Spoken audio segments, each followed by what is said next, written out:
let's implement send message functionality in our chat application. Let's open Explorer and let's go to chat window component.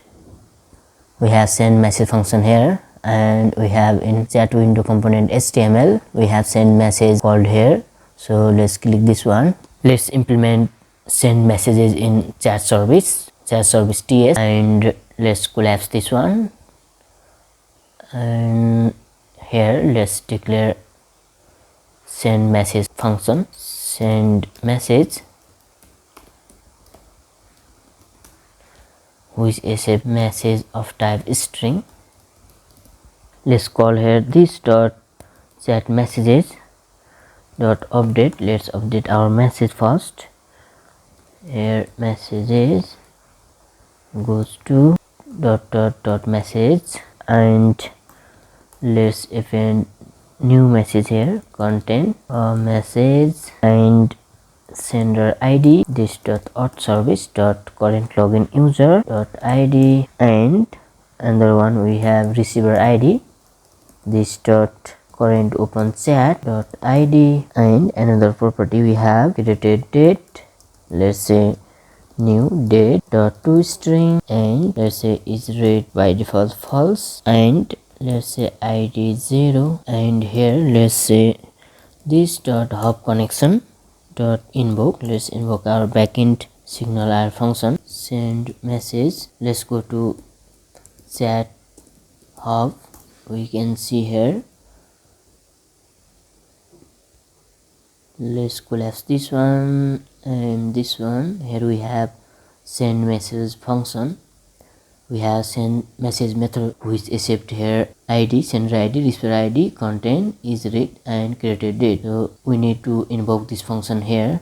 Let's pass here receiver id this dot current open chat dot id, message, and content. Okay, let's call this one. Then for now let's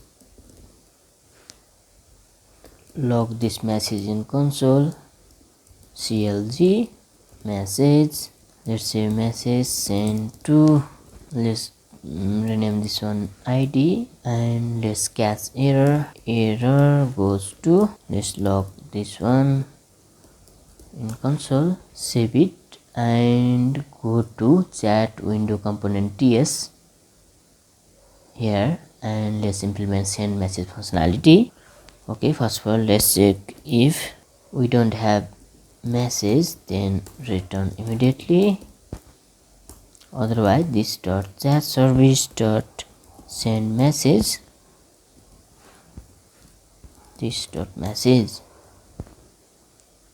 and after successfully send, let's make this dot message invoke receive new message. So let's go to chat service, and inside start connection, after this receive message list, here let's call this dot hop connection dot on receive new message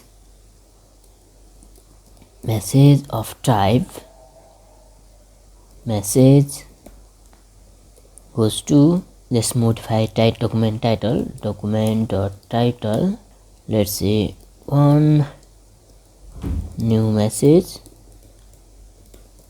just for demonstration, and let's update messages this dot chat messages dot update, let's say messages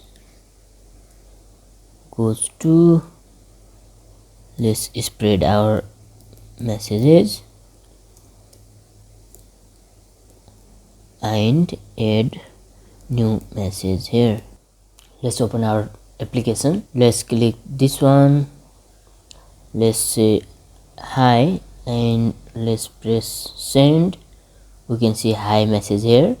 Now let's open browser in private mode and log in another user, test user 12, and password.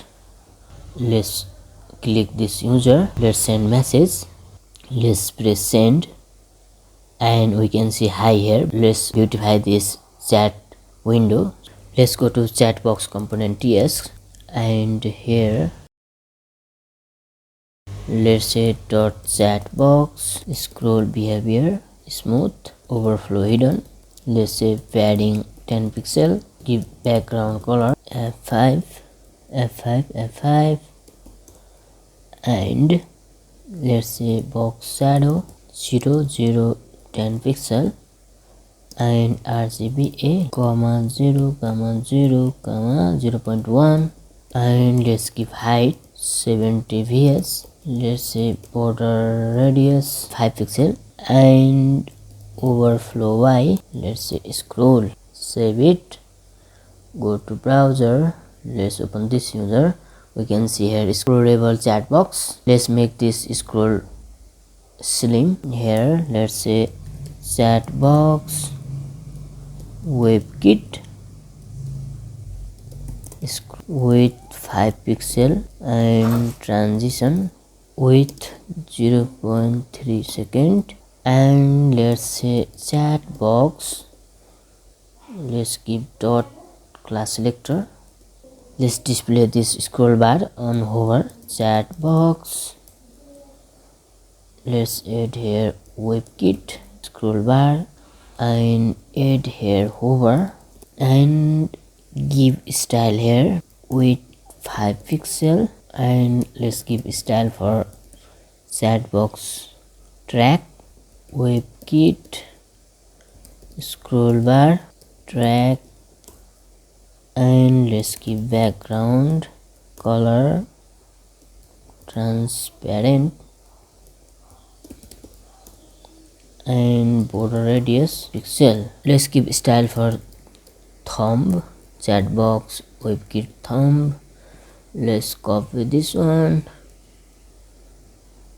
make it thumb. Let's give style here background gray, border radius 10 pixel, and let's make chat icon with 40 pixel and height 40 pixel, font size 48 pixel. Go to chat box HTML. You can see here chat box, and let's search for chat icon. We can see chat icon here, and we have here mistake. Let's remove this comma and add semicolon, and we have mistake here, flex disk column, and let's copy this one, paste here, and let's add hover here, and hover,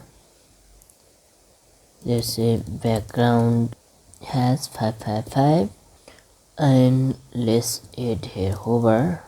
Save it, go to browser and refresh it. We can see now by default our thumb is hidden.